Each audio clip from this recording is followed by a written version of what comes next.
Hello, footy fans, and welcome back to the Chip and Chase podcast. Back on our lovely Wednesday morning at the moment, 11:30 at the time of recording this. Ready to rip and tear and talk a little bit about Supercoach, going through everything that was in round 20 for the Supercoach season, heading into round 21, and looking at the moves that we're going to make, and maybe that, suggesting a few things to you guys that you can make to hopefully improve your positions heading into the back end of the season. Once again, this one is up on YouTube, so if you're listening on an audio platform, head over to the YouTube channel. You can connect with me a bit more. We've got the face cam going, got everything up on screen, so that's just the place to be, the best way to connect. And see a lot of the stuff I talk about. A lot of you may be visual learners, and this is a bit easier for you. So I do highly encourage heading over to the YouTube to watch this one, but let's get right into it nonetheless. As you can see, if you are watching on YouTube, we have how we went in round 20 up on screen with a score of 1,261, top 8% of scores for the round, which is all right. We'll get into the team in a bit. We end up going up 1,047 places, so now into a season rank of 8,364th overall, which is the top 5% of all players at the moment. Total score, 22,045. So really happy, to be going up, especially in 4-digit going ups. It's good to see thousands and not, 3, want to be moving up a lot quicker and getting 4-digit going up, green arrows. It's the stuff we love to see. Now, 1261, it's an interesting one. Happy with it. Happy with most of the side. But there's one big, glaring issue or glaring thing that we didn't have, which we'll get into in just a second, that really, stunted how far I could have went this week. Predictions all throughout the week and who I captained and whatnot. I was looking to have a fantastic week until one player, I'm sure you guys can guess if you're a super coach or even fantasy player who that player was. So let's get into the team and let's discuss that one before we get through anything else. Down at fullback, Reece Walsh. We've got him in. Lehigh Hopewate, our other fullback. So you can see there's one player missing, and that is Trbojevic. Let's have a quick look. I think he finished on 170, something like that, which is gutting. We put out our post last week about the best 3 sort of fullbacks that aren't James Tedesco for the run home. We included Tom Trbojevic, Reece Walsh, and Kalen Ponga. You guys would have known I was all over that Reece Walsh train, and we got him in, and I'm happy to do that. But 174 points from Tom Trbojevic last week against the Titans. Season killing. So that's maybe a top 50 score of all time in Supercoach, and to not own that and not captain that is absolutely killer, which is why I'm really happy to get the green arrows that we did, especially as high as we got those green arrows, because to not have Tom Trbojevic and do that is a massive, massive thing. But what can we do? It was gutting to watch. It was a very tough watch. I had to not turn off the game, but it really felt like it. What can you do? That's Supercoach. We know Tommy Turbo can have these. That's the risk you run with not owning him. I was happy to go Reece Walsh, and after Reece Walsh in the early round went really good, thought we were off to a great start, and I'd, made a great decision in doing so. Turned out not to be the case, but we'll work into that. Let's go through the rest of the team before we discuss Trbojevic in further, because of course he will be the topic of this episode. I think he'll be the topic of the season from now on, to be honest, but a lot of things to consider with him. Let's go through the rest of the team. Harry Grant at hooker scored a 74. Really good to see him back up from Origin. Meant we didn't have to play Jake Simpkin. Now, we did get Jake Simpkin as an AE because we did end up looping this round. But 40 points from Jake Simpkin as well. Not actually that bad. Look, if he's someone I have to plug and play when Harry Grant is out, I'm happy to just get 40 points. I don't need much. Hooker's not the best position at the moment. Even with Connor Watson went and scored 30 with a sin bin, and I think he's the best option at hooker this year at the moment. So didn't end up, actively playing Simpkin, which is good. We did get his points as the AE, but 74 from Grant, 40 from Simpkin. Happy with those. Terrell May, 54. He did update quite nicely, which is what we need. I think he only punched out about 45 minutes. I was hoping for a bit more. I was hoping for a higher score and more minutes out of him. But in the end, 54 points we take from a front rower. And for Noah Blake, 103 from him. fantastic. We had a few tough ones when we started with him, when we got him a few weeks ago. Let me down a little bit, but he's come back in a big way the last couple of weeks, and happy to see 100+ scores from Addin Fanua-Blake, one of the only front rowers in the game that can really do so. So yeah, really happy with that. Of course, Jack de Belin did not play. Samuel Afinu, one of our reserves, 43 points from him. Not the best, but it's something. It's, could be a lot worse, I suppose. He's someone we've been looking to sell for a long time. He's been our target to get him to Angus Crichton. Whether or not we do that, we will discuss in the trade section of this podcast. But for now, yeah, we'll just worry about that later. But 43 points from him. Into our actual second rowers, we have David Fifita, who scored 88. Bit cheese there. I'm pretty sure he got a try assist or something like that. I didn't think he personally should have got, but he got it.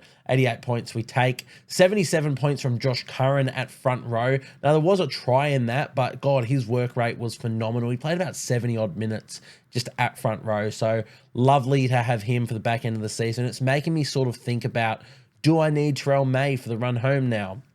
I'm not sure. I want a ticket to Angus Crichton. Samuel Afinu is the ideal best player to get rid of, because everybody else in my team is just a better player, like for a super coach, not necessarily in general.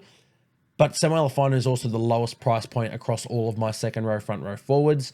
Maybe it's time to move a Terrell May on to Angus Crichton. We'll have to see. But with the way Josh Curran's playing, the way Addin Fanua-Blake's playing, and I still have Jack de Belin, who can play front rower, and Samuel Afinu at a pinch if I need him to. Maybe I don't need Terrell May. We will have a look at that later. But Josh Curran, 77. Really happy with that. Beau Fermor, unsung hero of my season, to be honest. For a lot of the season, we've been looking to move him on and always been like, oh yeah, next week we'll do this, next week we'll do that with him. It's never ended up happening, and honestly, I've grown a bit of a affiliation with him. Affiliation, not sure that's the word. I've got a bit of a connection with him now, and I don't really want to move him out of my side. So, Titans don't have any buys to come. The way he's playing, he's centre wing dual as well. So if I need to, if there's any injuries down in the centre wing and I want to get someone else in, maybe I just drop him back down and let him run there. But I think I'll run with him for the season now. Scored a nice little try to get himself to 78 points. So, yeah, big ups, Beau Fermor, absolute king. Britton Nikota didn't play. Homole Olakawatu did not play. And Viliami Fifita did not play. Moves us into our halfbacks. You can see here our captain was on Dill Brown, who also did not play on the bye. That allowed us to do the loop this week, and that was what brought Jake Simpkin in as our AE. So yeah, Dill Brown, big ups as my captain. Sam Walker, 39 points as one of my reserves. We weren't too confident in him this week. Against the Melbourne Storm, he can have some low ones. I'm actually decently happy with a 39 from him, because he's always at risk of single-digit scores, to be honest. It's quite scary with Sam Walker. Didn't have the biggest hopes for him, but again, he's someone we brought in a couple of weeks ago with views for the rest of the season. I really like the Roosters draw. I really like the way he plays. He's one of those players that I watch, and I'm just happy to own because he's exciting and fun to watch. Him and Reece Walsh and players like that. Tom Trbojevic, if I owned him. Yeah, so 39 points, not the best, but hey, not the end of the world. Jaden Campbell, 42. Now, let's talk a little bit about Jaden Campbell here. A lot of people moving off him this week if you own. I can't for the life of me understand. Yeah, sure, 109 break even. They've got the Dolphins this week in Queensland. Yes, it's not. I don't believe it's at Seabus Super Stadium. No, I think that's a Dolphins home game, but in the end, still Queensland. Doesn't have to go very far. Dolphins can concede points. Titans can score points.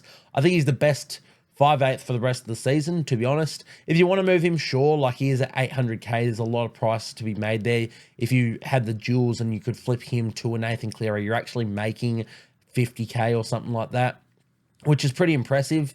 Might even be more than 50k. But I think Jaden Campbell's the best 5/8 for the season, for the rest of the run home. Again, Titans no buys. If he stays fit, I really, really like him. So 42 points in a game that they got absolutely trounced by Manly. Look, he's got upside. Keep Jaden Campbell is my advice to all of you who own. I certainly will be. Jai Gray, 58. Happy to have him scoring around that for, until I move him on. If I move him on, we are getting low in trades, and we will be speaking about what our plans are for the rest of the season when we get to our trades. Moving into our centre wingers, Dominic Young, 72 points, one of the only try scorers for the Roosters, so that was good to see. Ruben Garrick, 81. He just keeps pumping them out.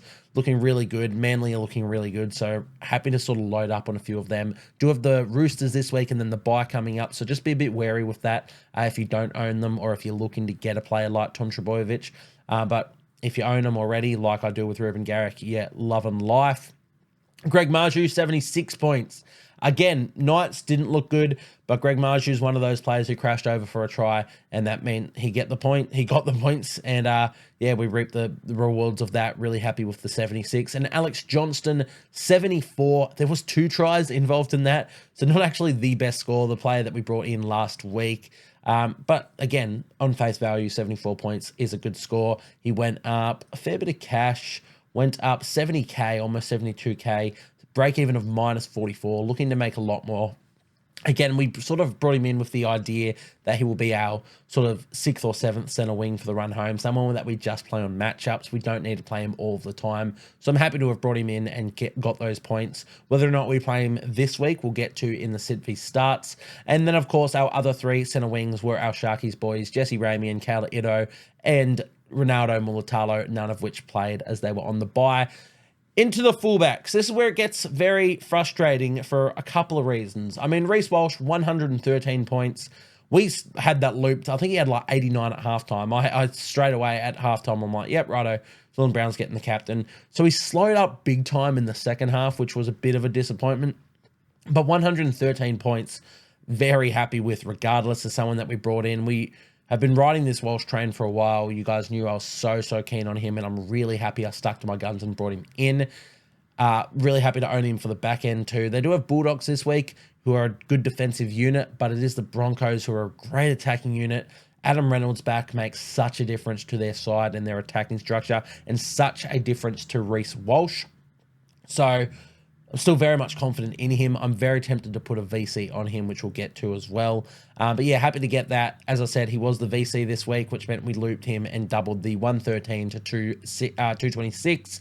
Our other fullback is where the frustrations come. Lehigh Hopewate. Now, as you guys would have known if you tuned in last week, the goal with Lehigh was let him make his cash, and in 2 or 3 weeks' time, after Kalen Ponga / the Knights finish with the Broncos bye and then Panthers, jump on Kalen Ponga in essentially a straight switch. KP will be down to around 600k, maybe even less.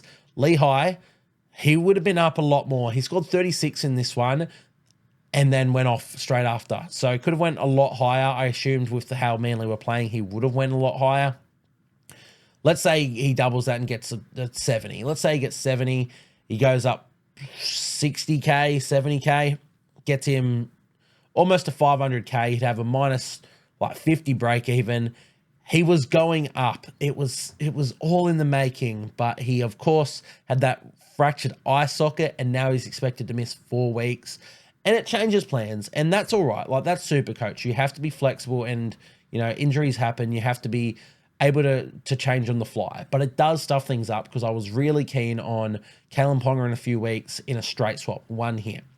Now, we could still potentially do that, but Lehigh's obviously not going up any price. If we do that, though, we miss Tom Trbojevic. So let's have a look at trades now. Before we get into mine and before we get into the pods, let's go through the most traded in and out this week. So the most traded in players for round 21, Nathan Cleary leads the way with 25,000 trades, almost 26,000 trades in. It makes all the sense in the world. Panthers have an unbelievable draw coming up. They've got Dragons this week. Full strength side. You could wait a week. He's still got 100 break even, I believe 104 break even. And, you know, he still has that risk of injury with the hamstring. He did play a game last time when he returned from his hamstring injury. Got back through all right from that. And then the game after was when he done it again. So there is the chance that happens. But he also goes up against the Dragons. I really believe that the Panthers really want to sort of stamp their authority on the competition at the moment. They're maybe not get to number 1. I think the Storm have almost locked that up with how far ahead they are in their draw to come. But I think the Panthers will want to lock up a top 2 spot so they can get a home final. I really think, like, you know, they've been getting through. They've been getting a lot of wins. They're second on the ladder or something as is. But they haven't been where I thought they would be, and I think they know that too. I genuinely think that they're going to go hard for the rest of the season. If they rest at the end, which they probably will, Nathan Cleary will be a prime candidate for that. So you have to be wary for that if you've got trades for that. However, I still think getting him in this week is a great option against the Dragons. Next up, Tom Trbojevic, the second most traded in player. Makes a lot of sense. I mean, we all saw what he did against the Roosters. You want a slice of that. Sorry, not against the Roosters, against the... Who'd they verse? Titans. They versed the Roosters this week, which is why I'm a little bit hesitant to do it. So they do have Roosters this week, followed by the bye. So a tough matchup. If he gets 100, which he very well could, it's a little bit tough, but is it going to fully hurt you? Maybe not. I don't see him going bigger than 100, but I could see him going 50 or 60 at the same time as Tom Trbojevic. So who knows? The bye throws me off a little bit. The problem is minus 30 break even. He's going to go up an absolute mozza. He'll get up to 900, almost $1 million. Even if he gets injured, which we know he can, at that price point, you can move him to anyone in the game and then some. Like, if he did go down, I could move him to KP, free up like 300k, and then get an Angus Crichton for Samuel Lafinu and 2 hits. So it's actually not the end of the world if I did that, which is why I will be looking to, spoiler alert, I will be probably looking to bring him in. Nothing set in stone yet, but I will be he's in my plans at the moment. In saying that, I do think it's a great opportunity to anti-pod him. Tough matchup into bye. The only thing that has me wanting to get him is they come out of that bye with some great matchups. Raiders, Warriors, Tigers afterwards. Bulldogs, Sharks to finish are a bit harder. But yeah, that Raiders, Warriors, Tigers is scary. And we know what Tom Trbojevic can do. It's a very tough one. I think people bringing him in definitely have no qualms against it. But just consider a few things before you do it. I don't think there's a right or wrong in this sense, but definitely a very scary player to not own. So I understand if you do make that decision. The next most traded in is Casey McLean. Bottom dollar, name for the Panthers once again, right about to cash in on price. We mentioned the Panthers draw already. He's another one. He looks the goods. I really liked his defense in the last couple of games he's been playing. Someone who's very young, still very raw, but has a lot of talent. So I'll be looking at bringing him in myself. Below that, Hamaso. Don't like this as a trade in. I just think that the Dolphins have a pretty tough draw to come.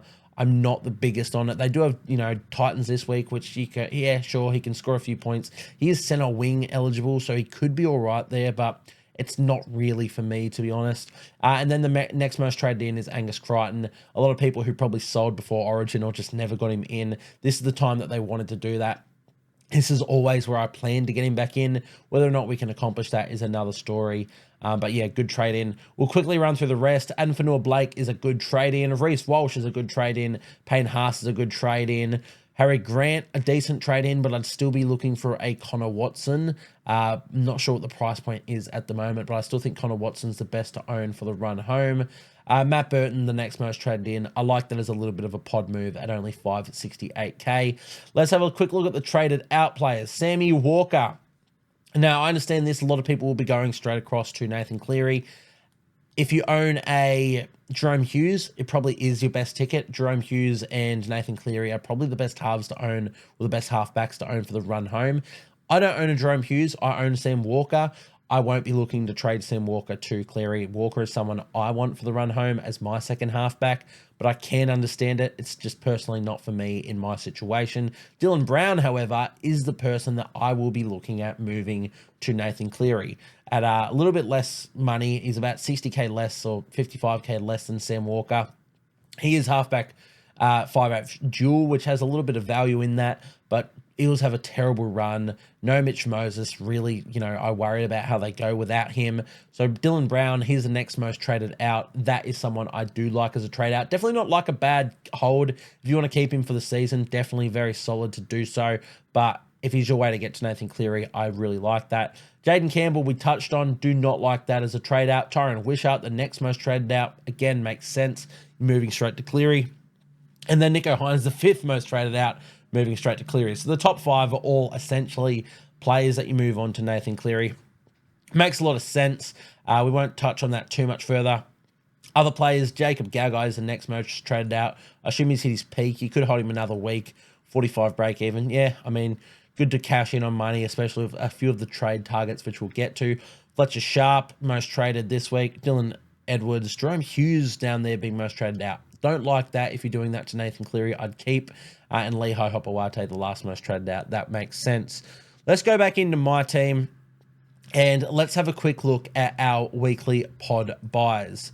Here we go. Best buys around 21. If you guys are listening on an audio platform and you want to follow along, all of this is up on the Instagram. So that is at Chip and Chase Podcast. Go and give that a follow. Lots of good stuff on there. We're slowing down a little bit, essentially just easing into the back end of the season. It's been a really long and tumultuous sort of year for me for the first year of the podcast and the first year of the Instagram. A lot of work has gone into it, but it has been quite draining. So we're going to stick to the sort of 3 or 4 posts that we do each week now. Not going to make any more, but I do have a lot planned and in store for next season. So bigger and better things coming next season, but definitely go and give a follow now and be prepared for next season. And there's still good content going up there for the rest of this season, just not as much as I would have liked there to be. Also, quick, let's plug and play it now. We will be featuring on the Ruck Infringement podcast tonight. I'm heading to Sydney to film that one tonight. Really exciting stuff. Great opportunity for us over here to sort of show what we know, but it's more of so a great opportunity to be involved with some great members of the community. If you guys do not follow or are not familiar with the Ruck Infringement podcast, I highly advise you to go and do so. They are absolutely some of the best in the business. People I've followed for a long, long time and really sort of inspirations for where I've got to where I am and where I want to be. So I'm really excited to do that. Go and give them a follow and go and tune in for that one. Probably dropping tomorrow on the Thursday, if not tonight, hopefully. But yeah, we will be recording that one tonight. So exciting stuff. Go and give them a follow. We do have a little post up on the Instagram page already sort of introducing that at the moment. So go give that some love as well. But that is Ruck Infringement Podcast. Follow on all platforms, all streaming platforms, and on the socials.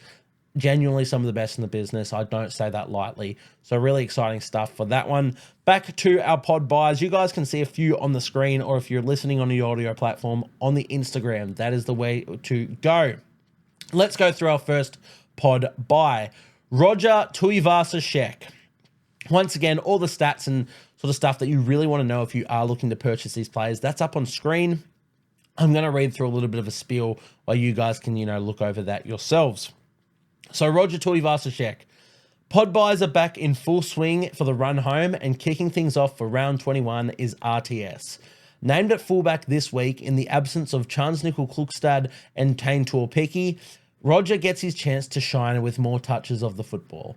While he may move back to centre or wing next week, I believe that the Warriors' draw to come is still worth jumping on him for. His base is up there with the best centre wings, and he has the upside with the Warriors playing for their season and turning to their star players to do so. And he's at a really nice price for what we know he can produce. If I had more trades up my sleeve, I'd be all over him this week against the Tigers. Really, really want to do it. I genuinely do. As I said, not in a position trade-wise that I can sort of make that happen, especially with the cash I need to sort of get from other players or to move to other players. But I love Roger at his price point. Basing incredibly, 3-round average of 69, and only, his last game where he scored about 85 at fullback. He can go huge. If you guys if you got those trades, he can be a great little downgrade option for a few players like Jermaine Asako, who I think, Dolphins have a pretty tough buy schedule coming up. If you're a Zach Lomax owner still, I'd be looking to sell him. You can make money to go to someone like Roger, and I think he can score just as well, if not substantially better than those sorts of players. So, yeah, really wish I could do it. Someone I can't, but hopefully a few people can be swayed by this little talk about him. Let's move into our next player for round 21, Sonia Taruva. Apologies, just had a little bit of a sneezing fit there, so we're going to restart on this whole Sonia Taruva. Next on the list this week is Sonia Taruva. Panthers have an unbelievable draw coming up, and with Cleary back in the side, I'm of the belief that they will be looking to stamp their authority on the competition. This only means good things for Panthers outside backs, and at a very respectable price, I think Taruva is a fantastic pod buy at only 5% ownership. With 0 buys upcoming, Trbojevic will be a very consistent scoring option with good upside you need for the back end. And I don't see a world where he gets rested if Panthers lock in a top 2 position. Good opportunity to free up cash by moving away from high ownership and high price center wings such as Jermaine Asako that we mentioned in the Roger Tuivasa-Sheck one. Yeah, really like it. I mean, look at that draw. Dragons, Knights, Eels upcoming is mental. Even Storm in a 4 weeks time. We know he can still score pretty well in base, and we know Panthers, they can score regardless of who they're up against. Yeah, I really like it as well. 539k, not too much more expensive than Roger. Of the two, I prefer Roger, but you just can't deny it. The Panthers team against the opposition that they've got incoming. So I really like that. As I said, best part about him is if the Panthers are to rest players at the back end of the season, which they probably will, let's be real, I really doubt Trbojevic is someone who gets a rest, which is someone that you're going to need because that's when it gets a bit tough when you're very skim or out of trades completely. And then all the restings and injuries occur and you're like, shit, I can hardly scrap together a team. Trbojevic is someone that I'm certain or almost certain would just be a lock no matter what. So there's also that, which I think is a very underrated aspect of buying a player at this end of the season. Let's get into our last player though. Looking at Dylan Walker. Yeah, this one's a bit interesting. So let's get right into it. I didn't want to just do center wing players this week. So I looked around and stumbled upon Dylan Walker. With Tohu Harris ruled out for the rest of the season, Walker has locked up that big minute lock forward role for the Wars. And at sub 500k, I think he's at an absolute steal of a price. Wars have a great draw and Walker has and Walker has upside in his ball playing to go along with his great base. A 3-round average of 64 is good indication of where he will score from here on out, but I reckon he can go even higher. The dual position is handy as well. 1% ownership for Dylan Walker. Yeah, sub 500k, 5/8 second row dual, break even of 8. We've already mentioned the draw. It's pretty tasty with Tigers, Eels upcoming, the bottom 2 sides, even Dolphins who, yeah, they're a top 8 side and they're playing some good footy, but they can still leak points. I think Dylan Walker has that upside. I really like him at his base. 42 in base, and that's coming off the bench. Now he's in bigger minutes. That base will go up. Yeah, Warriors playing for their season. If you need someone for these positions, or if you just want to look to downgrade someone to free up a bit of cash, but someone who's still quality scoring option and will probably play for the rest of the season, Warriors do have the bye in round 27 is the only thing to sort of think about. But yeah, quite big on Dylan Walker. So that is our final pod player. Once again, up on the Instagram. Go show it some love. If you are watching the video, go follow the Instagram and give that post some love, especially if you're going to follow any of the advice and jump on those players, because it really helps us out. If you're liking these posts and get them out there to the world, it is just, you're helping us out and we can do this a little bit more. I say we, it's just me. I do everything here. It's a tough gig. Let's look at the trades that I want to make this week. We're still recording. I've realized I've missed the whole talking about the ins and outs of round 21, the teamless changes. So before we get into my trades, let's switch things up and go and talk about the ins and outs for round 21 for all the teams. Starting with the Warriors and the Tigers taking place on the Friday. Yeah, no Thursday game this week, which is a bit of a bummer.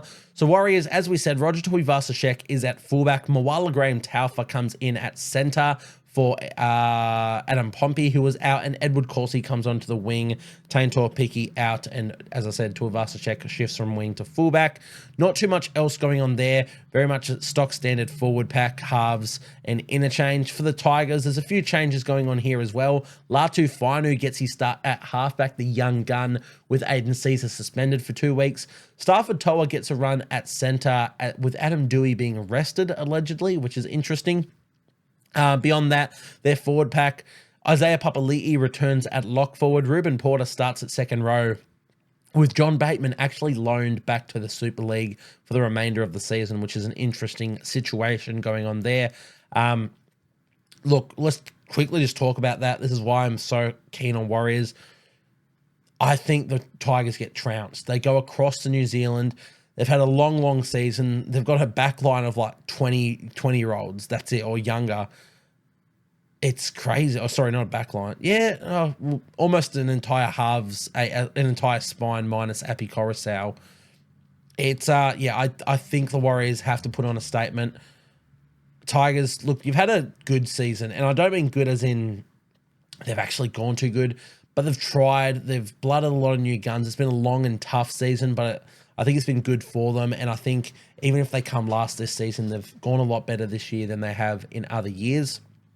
So I think this is where the petrol runs out of the tank, and I do think the Warriors put on a nice little score here. So this is where I'm starting to load up and look at matchups more heavily. Throughout this season, it's not really been of the case where there have been too many teams where you're like, load up on them. But the Tigers, I think they're definitely in that boat now and probably have been for a little while, to be fair. Eels Storm up next. We're going to try and speed run the rest and just talk about little things where we can. The Eels, Sean Russell comes back in on the wing. This is after their bye, of course. Jake Tungo is still the other winger. Blaze Talangi moves into the centres. Clint Gutherson at fullback. Dejan Arce at halfback with Mitchell Moses out for the season. Their forward pack is now Wiramu Greg at front row with Regan Campbell-Gillard. Sean Lane and Bryce Cartwright start in the second row. Ryan Madison at lock. So the outs for them, Charlie Geimer is now out for the season. Lorenzo Mulatalo is out after his debut a couple of weeks ago. Matt Dory's out. Look, a few changes, not too much Supercoach relevant. I don't think there's many Eels players you really want to own. Blaze Talangi, if you still own him, I'd still be looking to sell. Dylan Brown, he is at 5/8, which is technically where he plays his best footy, but I'd still be looking to sell. They also have Storm this week. On the flip side for the Storm, load up against the Eels. This is where I'm going all in. For them, not too many changes, though. The big one is that Cameron Monster has been included in the extended squad at jersey 20. So big chance he comes into the side. Christian Welch and Nelson Asafa-Solomona also named on the bench after missing last week. Let's move into the Broncos and the Bulldogs. Broncos, no changes here. No, Selwyn Cobbo returns. However, he's returned on the wing with Dean Mariner in the centres, which is a very interesting little switch. They did the entire season with Selwyn at centre and Dean on the wing, and now they switch it up. In fairness, this is how I think it should have been from the start. I didn't really like the idea of switching. I think Dean Mariner has had a lot of poor performances on the wing, so I'd like this better for the Broncos squad. Beyond that, not too much. Kobe Hetherington starts at second row for Brendan Piakura, who is out. Not too much from then on. Bulldogs, any changes for them? No, they've actually named the exact same 17 that they ran out with last week. Onto the Cowboys and the Sharkies. Cowboys, Valentine Holmes is actually starting on the wing, leaving Jackson Purdue and Viliami Vailea in the centres. Of course, they are still without Murray Taulagi. I assume when Taulagi comes back, I believe it's next week, Holmes will shift back to centre for one of those two in Purdue or Vailea, and Taulagi will come in. But it is interesting to see Holmes get the shift out to the wing. I still think he's a better winger than he is. I think he's one of the best out-and-out wingers in the competition. So it's sort of always stuffs me around when they move him too much, but I think he's a better winger than he is any other position.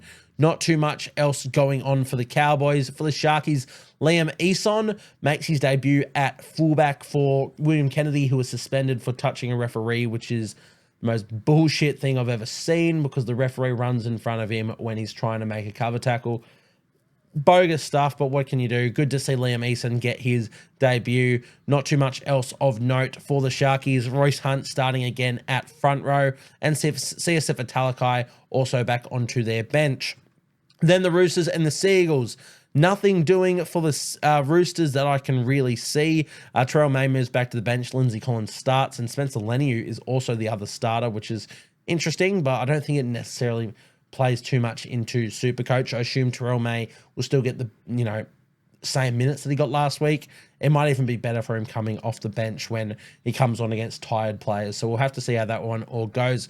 For the Seagulls, Ben Trbojevic starts at centre, with Tommy Talau moving to the wing and Lehigh Hopewate out injured. Daniela Paseka comes into the side at front row, and Nathan Brown drops back to the bench. Not too much else there. Dragons, Panthers. Nothing going on for the Dragons. I believe Max Fiane is still at centre. Christian Tuipulotu still on the wing, with Ravalawa still dropped. Faitala Mariner is back into the side at second row. Not too much. They have dropped Blake Laurie, but again, not Supercoach relevant. And Jack Bird's still on the reserves, so Have to see if he actually breaks his way into this side. But I thought he was really good before his injury, so it'd be a bit tough if they leave him out of this side for an extended period. Hopefully it's just sort of to do with that injury and not necessarily, form or anything like that, because I think that'd be quite tough on Jack Bird. For the Panthers, not really too much of note here. Just the fact that all of the Origin players return. So that's your Jerome Luai back at 5'8", Brian To'o on the wing, Isaiah Yeo back at lock forward, Liam Martin at second row. The only one not returning, of course, Dylan Edwards, who is out injured. Dan Laurie still lines up at fullback. Casey McLean still in the centres, so that is the one that we will be looking at in a second. And Nathan Cleary, of course, at halfback. Dolphins, Titans, what have we got going on here? Dolphins, not much of note. In fact, I think it's the exact same 17. Is it the exact same 17? Yes, exact same 17. And the Titans are also not changing anything. Very interesting to see that AJ Brimson is, still out of this one, but this time he's not even in the reserves, I believe. No Brimson in the reserves at all for this one. So, hopefully it is just sort of more towards that injury. I believe it's still that groin injury that he's troubling with. Raiders, Rabbitohs, what is going on here? Nothing of note for the Raiders. For the Rabbitohs, Michael Cheekham shifts to centre with Richie Kennar out, which brings Jacob Host and Tallis Duncan, and now the second rowers, Keon Kalor-Matangi, stays at lock, which is great signs. They're doing everything they can to play anyone but Keon at second row. So I think, Keon, I think he's a lock going forward. We'll have to see next season when Wayne comes in. He might change things a little bit. But for now, Keon Kalor-Matangi is a lock forward. Beyond that, not a whole lot for the Rabbitohs, and that wraps us up for the team list changes. Let's get back to my trade situation. Who am I trading this week? Well, let's do the obvious ones. We want Nathan Cleary, so Dylan Brown, let's just do that one in one hit. Dylan Brown to Nathan Cleary. Should have brought in Luke Brooks, the GOAT. If only he could have been scoring that like he was when I owned him, essentially. Beyond that, Casey McLean, we want him for his cash, which is where we'll go Cal Ito down to him just because I prefer everyone else in my squad to play for the rest of the year. I could go Greg Marju out since Sharks have no more buys and I trust in them a little bit more, but I don't really want to have 3 Sharkies. I think that's all it is. So we'll just sort by points. I think he scored about 52. Where'd we end up with? Casey McLean, 52 points. We bring him in, bottom dollar, frees up 300k, leaves us 546 in the bank. However, this is where we will probably use a boost. Oh, I've just absolutely smacked the shit out of my microphone. Apologies if you guys heard that. The last trade, I think we will be doing Lehigh Hopewate to Tom Trbojevic. As I said, we wanted to keep this sort of for a Luke Brooks trade. And Luke Brooks, I've just seen his name and said it. We wanted to keep this for a Kalen Ponga trade, and that was the goal. I don't think it's going to happen anymore. I think Tom Trbojevic is a bit too scary to own. Again, you don't need him this week against the Roosters and then a bye. The problem is if you don't get him this week with his break even, you don't get him at all and you have to anti-pot him for the season. And I'm not willing to do it. I can't do that. I'm already anti-potting Tedesco. If I have to sit and watch every week of Trbojevic and Tedesco just killing it and I don't own either, I'm going to lose my mind. So I think I'll be bringing in Tom Trbojevic as my third trade this week. That's my final boost of the season. Leaves us with 4 trades remaining. Now, with our side, I am insanely happy with it. The only player I don't have that I really, really want is Angus Crichton. Now, I could do that in one hit. I've got 186k in the bank, almost 187k. I could do Terrell May to him in a couple weeks' time if I wanted to. Potentially something I will look to do. But for now, I'm going to sit on my hands.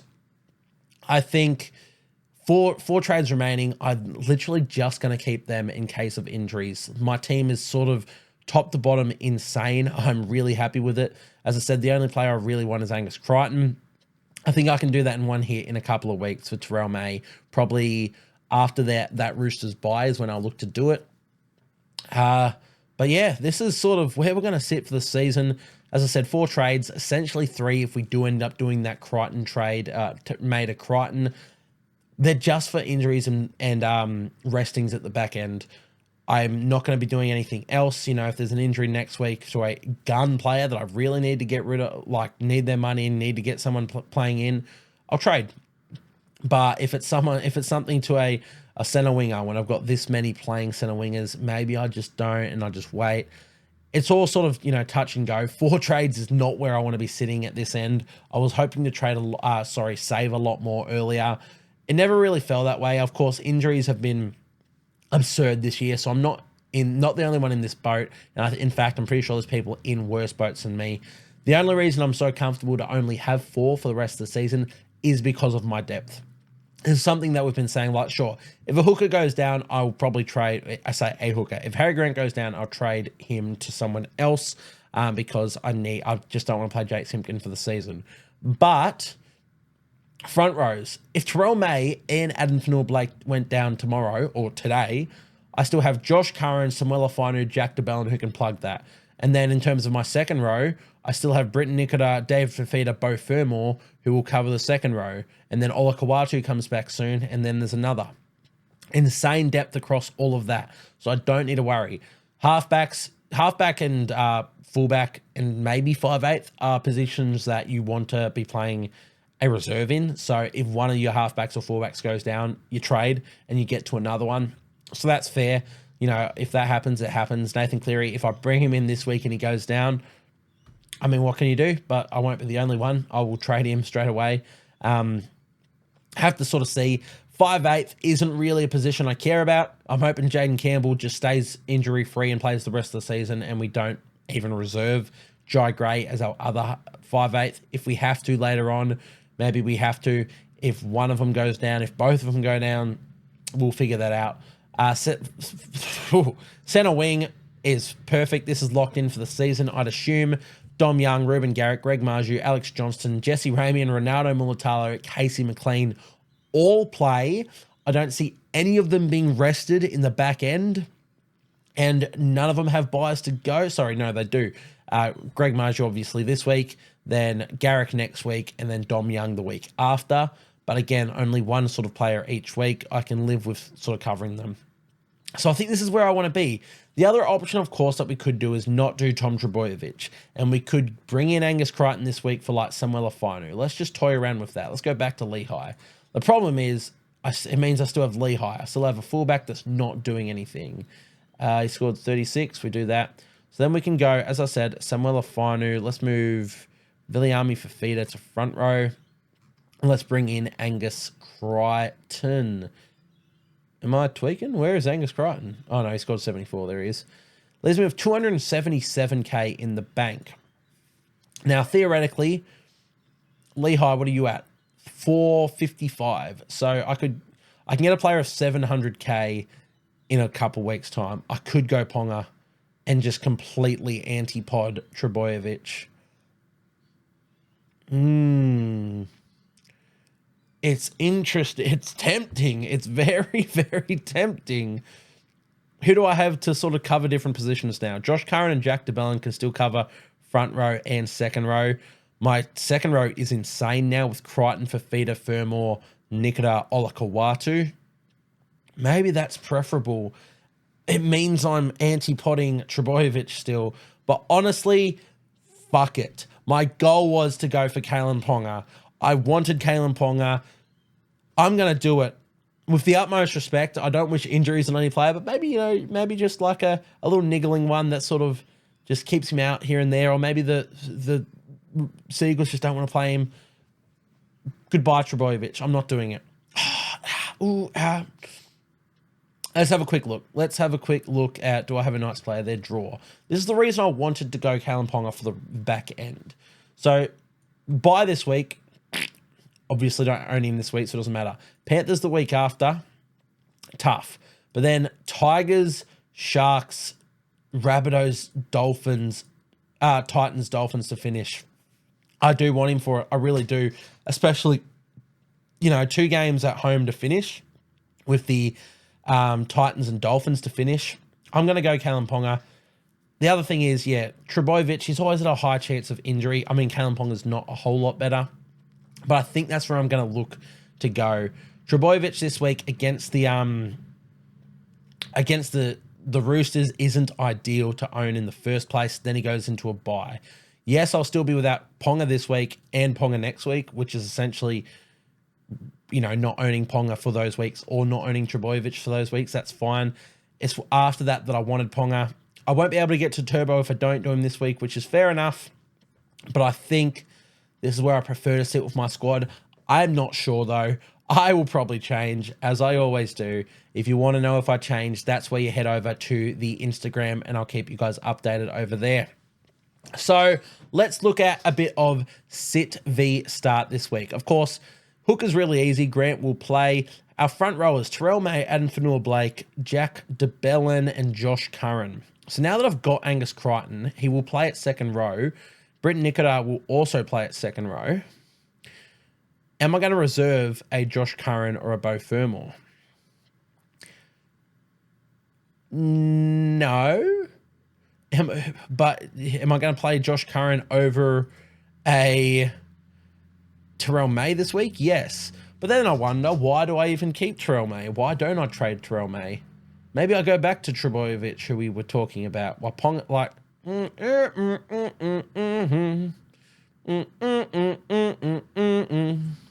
What is Manly's draw coming up? This is why I wanted to own Trbojevic, but wasn't going to. So Roosters bye, Yuck and Yuck, obviously. Then Raiders, Warriors, Tigers, Bulldogs, Sharks to finish.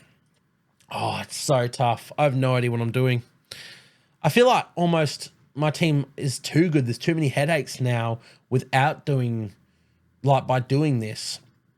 I mean, obviously, a reserve is not going on Lehigh. We have Reece Walsh. Let's go through our centre wings. We will be playing Dominic Young, Ruben Garrick, Jesse Ramian, not Alex Johnston this week. Maybe he does have Canberra, but I think I'm going to play Ronaldo Mulitalo instead. Or I play Casey McLean. So let's look at reserves. Halfback, yeah. Nathan Cleary and Sam Walker will be playing. So Sam Walker gets one reserve this week. Another will go to Casey McLean because I like Penrith matchup against the Dragons. So then we're looking at two more reserves to go across my squad. The options are Alex Johnston, Jai Gray, Beau Fermor, Jack DeBellin, Terrell May as really good playing options. I think I will go Beau Fermor as one. And then I'm genuinely thinking Jack DeBellin. I mean, there's a little bit of upside play on Alex Johnston, but he also has a low score in him. It's at GIO. Maybe I just go with Jack DeBellin or a Terrell May and throw it like that and work on a little bit of base this week. So that means my playing front rowers are Adam Fanua-Blake and Josh Curran. Happy with that. My playing second rowers are Angus Crichton, Britton Nicotar, David Fafita. Happy with that. And yeah, reserves on Jack DeBellin, Beau Fermor, Sam Walker, Casey McLean. Now, I could go away from Sam Walker as well, but I think that's where we'll sit. Yeah, interesting. Look, I'm tossing between those two trade options. I will be boosting this week. It's just whether or not I do Trbojevic this week instead of Crichton and Ponga in a week's time, or I skip Crichton completely, or I do it in it's a tough one. Something I'm not sure of. But I'll let you guys know. It's either the Trbojevic or Ponga route. If we go Ponga, it means we do these three trades, which is Ito. Who did I do? I went Ito, Fainu, and Dylan Brown to Cleary, Crichton, and McLean. Or I do Hopawate, Ito, and Brown to Cleary, McLean, and Trbojevic. Very tough decisions to make. I'll have to, have a bit of a think about that and let you guys know. Trade dependent. The thing is, if I was to do this trade that I'm looking at right now, it means I have to do a trade. So I have 4 trades left, but one of them is reserved to get Lehigh to Ponga. It actually leaves me with 3 for the rest of the season.